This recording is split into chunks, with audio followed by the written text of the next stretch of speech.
বন্ধুরা 4.1-এ সকলকে জানাই স্বাগতম। আজকে 16 এবং 17 নং অঙ্কের সমাধান করব আমি। 16 নং অঙ্কে দেয়া আছে x to the power a to the power x equal b two the power y equal c এবং c two the power z equal a হয়, তবে দেখাও যে x y z সমান সমান আমাদের কি বলছে 1 দেখাতে। x y z সমান তোমাকে 1 দেখাতে হবে। তাহলে আমি এই জায়গাটা লিখে রাখলাম x to the power a to the power X equal B সমান আমি 1 নং সমীকরণ ধরলাম। B to the power Y সমান সি সমান আমি 2 নং সমীকরণ ধরলাম। C to the power Z equal A সমান সমান আমি 3 নং সমীকরণ ধরলাম। তাহলে যদি আমার 3 নং সমীকরণ হয়, আমরা এই জায়গা থেকে দেখো অঙ্ক শুরু করব। আমি 3 নং হতে পাই, আমি এখানে লিখব আমি 3 নং হতে পাই। 3 নং হতে আমরা কি পাই? C to the power Z equal A. আমরা কিন্তু C to the power Z equal A পেয়েছি। দেখো এইখানে C to the power Z equal A, এইখানে সি এর মান কত? D to the power Y. তাহলে আমি সি এর জায়গায় কি লিখব? দেখা যাচ্ছে না।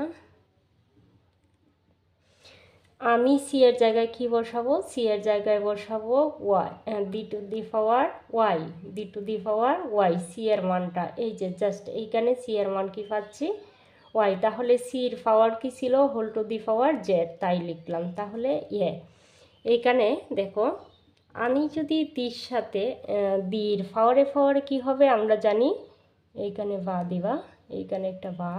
আচ্ছা, তাহলে পাওয়ারে আমরা জানি গুণ, পাওয়ারে এখানে কি আছে? গুণ আছে। তাহলে B to the power bracket আছে, সেজন্য তোমরা সহজেই বুঝে নিবা ব্র্যাকেট ইনটু কিছু না থাকলে গুণ থাকে। তাহলে ওয়াই আর জেড, এইখানে গুণটা হচ্ছে ওয়াই জেড সমান সমান এ। এখানে লিখে দিবা তোমরা। আমরা কিন্তু এই যে সির মানটা নিয়ে আসছি, তাহলে কোথা থেকে নিয়ে আসছি? 3 নং থেকে। সির মানটা দিয়ে বসাইছি 2 নং থেকে। তাহলে তোমরা এখানে লিখে দিবা 2 নং হতে পাই। আচ্ছা, এইখানে দেখো বি আছে, তাহলে বির মান এইখানে কি আছে? এ টু দি পাওয়ার এক্স। তাহলে আমি এইখানে কি বসাতে পারি? এখানে পারি এ টু দি পাওয়ার এক্স বসাতে। তাহলে বির বদলে আমি এ টু দি পাওয়ার এক্স বসিয়ে দিলাম। আর পাওয়ার আছে কি? ওয়াই এবং জেড ইকুয়াল এ।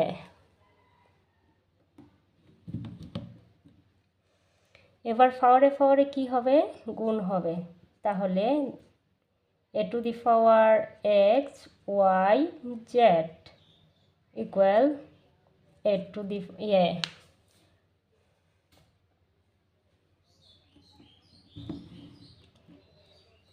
আমরা জানি কোনো কিছুর পাওয়ার যদি না থাকে তাহলে কি হয়? 1 হয়। তাহলে বেজ যদি একই থাকে, তাহলে আমরা কি করব? একই আমরা বাদ দিতে পারি। তাহলে আমরা লিখতে পারি এক্স ওয়াই জেড ইকুয়াল 1। দেখো তাহলে আমাদের কি বলছিল? এইখানে দেখাও যে এক্স ওয়াই জেড সমান সমান 1। তাহলে আমরা দেখাতে পেরেছি, অতএব প্রমাণিত।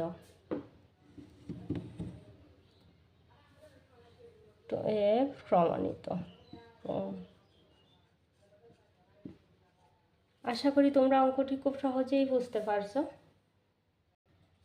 বন্ধুরা আশা করি 16 নং অঙ্ক তোমরা সহজেই বুঝতে পারছো। এবার আমরা 17 নং অঙ্কের সমাধান করব। 17 নং অঙ্কটা হচ্ছে, আমি তার আগে বলিনি, যারা আমার পূর্বের ক্লাসগুলি দেখে আসতে পারো।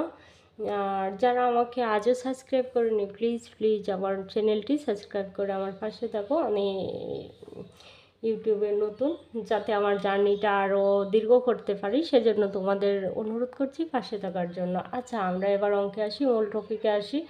আমরা এই দিকটিটাকে, এইখানে 17 নং অঙ্কে আছে, 17 নঙ্গে দেওয়া আছে X to the power X equal 8। তাহলে আমি এইখান থেকেই X to the power 4 to the power X, 4 to the power এক্সকে আমি 2 স্কোয়ার করতে পারি, আর এটার হোল পাওয়ার হচ্ছে whole to the power X. তাহলে 2কে আমি কি করতে পারি, কিউব করতে পারি। তাহলে এইখানে পাওয়ারে পাওয়ারে কী হবে, 2x, 2x, 2 two the power 2 power x, আবার এটা হচ্ছে 2, আর এইখানে হচ্ছে দেখা যাচ্ছে তো,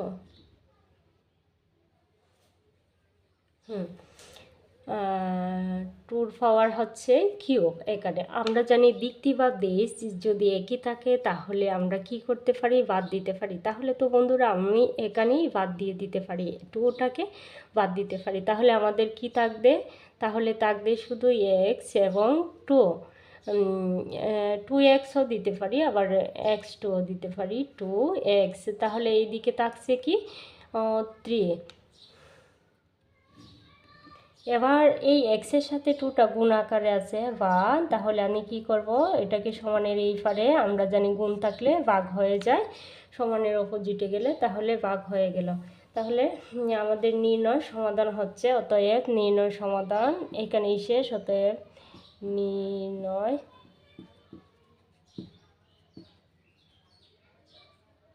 দান এক্স সমান সমান 3/2। সবাই ভালো থাকো, সুস্থ থাকো, সকলের মঙ্গল কামনায় এখানে বিদায় নিচ্ছি। আল্লাহ হাফেজ।